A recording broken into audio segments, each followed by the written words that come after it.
Good morning and afternoon and evening, as usual. I'm here with John, Or Mike. or Mike. We just finished the Shimpadon Reiki 3 class in Myrtle Beach. And John, or Mike, wrote this wonderful book, The Mirror and the Ink. Tell me a little bit about it. So the mirror and the ink is all about awareness and compassion as we look within ourselves. The mirror represents sort of our Buddha nature, our Buddha seed, our innate ability, our great bright light. And the ink represents sort of our daily activities, our body, how we move about in the daily life. Nice. I like actually that you have those Buddha boards. Have you ever seen those? And you write, you dip the brush in water and you write it, and then it slowly dissipates. It's quite interesting because for me, it's about that non-attachment in a way like the mirror. Yeah. Like, I view it as the mirror is our awareness, how we view the world. The ink is, at first, it can be our trauma. It can be, unfortunately, if we look at the world with anger, we paint that anger in ink across the mirror, and it affects our worldview because everything is reflected in the mirror without judgment, without prejudice. And so we work, fortunately, the ink is delible, so it does erase. I quite like that idea. And when we look at the system of Reiki, what is quite interesting because in one of the booklets what is handed out in Japan, there's a question and answer section with Mikosui. And in it, he actually states that we have to heal with the mind of Kami or Buddha nature. And the word Kami traditionally actually comes from the word mirror, what I like. So for me, it's not just a book, but it's also a way of life, but it's also about the system of Reiki without being about the system of Reiki. Yeah, I mean, the mirror is our birthright. We don't have to find our way to the mirror. The mirror already exists. We only need to remember that birthright and remember that practice. It's nothing that's hidden. It's nothing we have to work for, or no system to eventually get us there. It's the realization of what's already been. Yeah, for me, that's also like the system of Reiki. You've been practicing it for a while. So that great bright light, and no matter if we call it the mirror or Kami or Buddha nature or great bright light, that it's already right here at this moment in time. And is not in the future, but right now. Yeah, definitely. I mean, Reiki helped me when writing this book because, number one, Reiki tells us to live in the moment and to have that first initial taste of non-duality of the present moment. And then from there to sort of realize that the mind, the spirit, the body, they're all interconnected with the greatest, the mind is the driver. And if we can fully connect to the mind and have the mind fully connect to the body and the spirit, true healing can take place at that point. Absolutely. And I mean, true healing, he's a great example. I bumped into the hotel when I first started. I was here a day before the class and I hardly recognized you. Maybe you can tell something about it. Sure.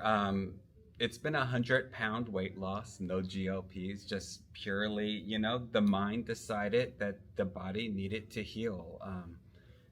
I'm not diabetic anymore, no high blood pressure, no high cholesterol. It is a time where my body had to adapt to what my mind was telling it and what my spirit was telling it.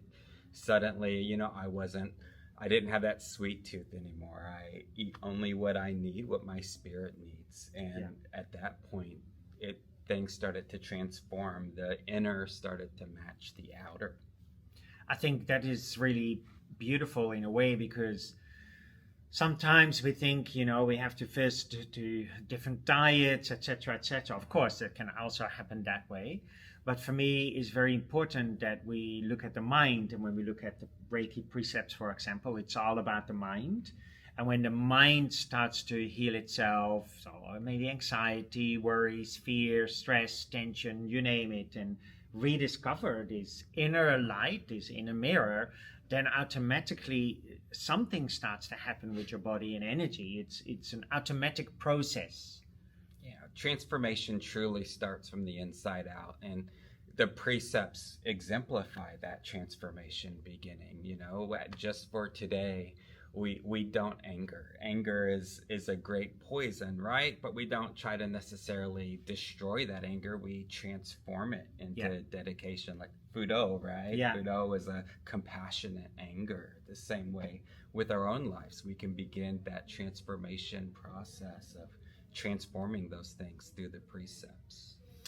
Absolutely. And what I also like about the precepts, it's really about our own healing. It doesn't say anything about hands-on healing on other people, but first of all ourselves, and then really the byproduct of that is hands-on healing on other people. I mean, you know that also because you have a healing center in Texas.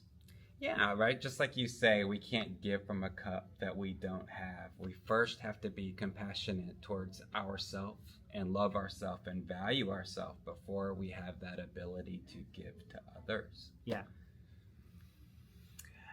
It's also, I mean, you've been practicing, you've been very dedicated. I must say he's very dedicated in his practice. And I think also that's why triggered so rapidly those changes, like, of course, it's always how much we put in, how much we get out of it.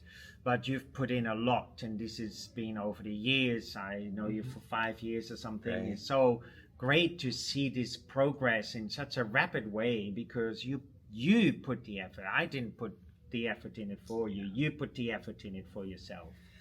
Yeah, I mean, it's amazing. It's hard for me to explain, but at the beginning of this process, it was, like I need to climb a mountain to get to that top, and and then at the end, or currently, I realize I've been at the top the entire time. Yeah. Right. We start to walk towards the center of the mandala, but then as we get there, we realize we've always been there. Right. Yeah. And that's the same thing with our great bright light. We might say we need to go on a journey to discover it, and we do, and healing happens, but ultimately we discover we've always been that bright light. Yeah. Yeah, absolutely. I like that story I told today in the class too. This is monk on one side of the river and his student on the other side, and the student goes, "Oh, teacher, how do I get to the other side?" And the monk goes, "You're already on the other side." It's this, definitely, or what they call the gateless gate in Japanese. Like we think we have to go through a gate to rediscover this healing. But this is also so wonderful about the system of Reiki, where it says today. It doesn't say in 10 years' time. It doesn't say on a massage table or during a hands-on healing treatment. No, today in all we do, that we can already access this luminosity. It's the same as, we can look at the clouds, but the sun is still shining. Even in the middle of the night, the sun is still shining. And it's just shifting our perception. Yeah, I mean it's always there, and it's more importantly it's always there in others as well. Even the people I might not like, it's still that great bright light, the same, indistinguishable from my own. Absolutely, yeah. Then we talk about that interconnectedness, that oneness, and for me that is also when we put two mirrors opposite each other, you get infinity. And so if you're two people opposite each other in that mirror space, then it's absolutely beautiful. Absolutely, yes. Yeah. And you also practice some Shingon at the moment. Yes, that's currently what I'm really interested in, and really sort of guiding my path along with Reiki. I really like Shingon's ability to not fight something or fight a specific deity or go against something, but choose to convert that to something beneficial, like anger converting to compassion, greed converting to dedication, things like that, as opposed to trying to directly fight against something. I think if we fight against an illness, for example, or feelings and emotions, we always struggling. And for me, fighting is we hold a fist, and when I hold something this tight, then automatically nothing can really change because I'm holding it so tight, and it's constantly this fight. But if I open my hand, things can come and go, and it can transform. Yeah, definitely. I mean, that's sort of the beauty. When we have pain, right, or we have a issue, a physical problem with our body, a small part of that is the actual pain. The other part is the grasping or the pushing away from that pain that tightens our body and restricts our energy. And if we get through that, that's 90% of the issue, to let that go. And that's where I think our spiritual practice, whatever you believe in, our spiritual practice. Absolutely. Doesn't matter if we practice the system of Reiki or Shingon Buddhism or Tai Chi or the system of yoga or whatever, doesn't really matter. Yeah, but I agree with that open hand, that open mind, being grateful, acceptance in a way, and not acceptance that we have to lay down, but in a interconnected spaciousness, then automatically that pain softens already by itself. We noticed this in the class, quite a few people were actually mentioning that. So we just finished this class. You want to say maybe anything about the class? Love the class. I make a point to come. This is the high point of my calendar every year. I make it a point to be here, do my yearly Frans check-in. I love it. Love the class. I definitely recommend anybody interested in really deepening their practice to make a point to come here at least once.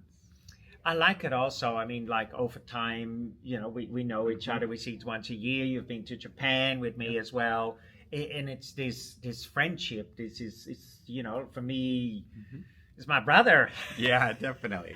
And, I appreciate the fact that you're always there when I have a question, and, you're just a text message away. And, so many teachers, I'm afraid that once the class is done, they disappear. Yeah, unfortunate. That you're always here when something's needed. Well, when I first started to practice the system of Reiki, I had a Reiki teacher a long time ago, 1999, 2000. And after Reiki 1, 2, and 3, I had some questions, and he didn't reply, and his girlfriend's email, so I wrote to the girlfriend, and the girlfriend goes, no, he doesn't want to answer any of your questions, bye. And I go like, what? If I ever going to teach, I need to make sure that I'm available. But this is also, I think, where, for me, and again, I noticed that today as well, where we just all hold hands together. It's not, here's the teacher and here's the student. It's we just hold hands together and walk that path together. The teacher is the student is the teacher. It's absolutely wonderful how we can be in that interconnectedness together.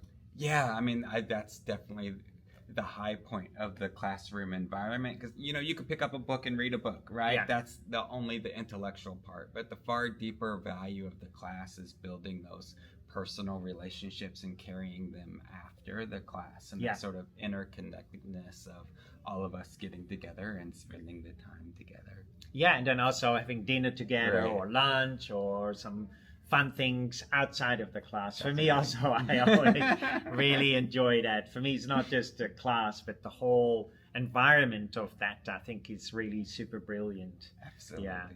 So anything you want to say before we sign off? Be kind to each other. Make it a point to come here. Make it a point to see friends at least once in your life, right?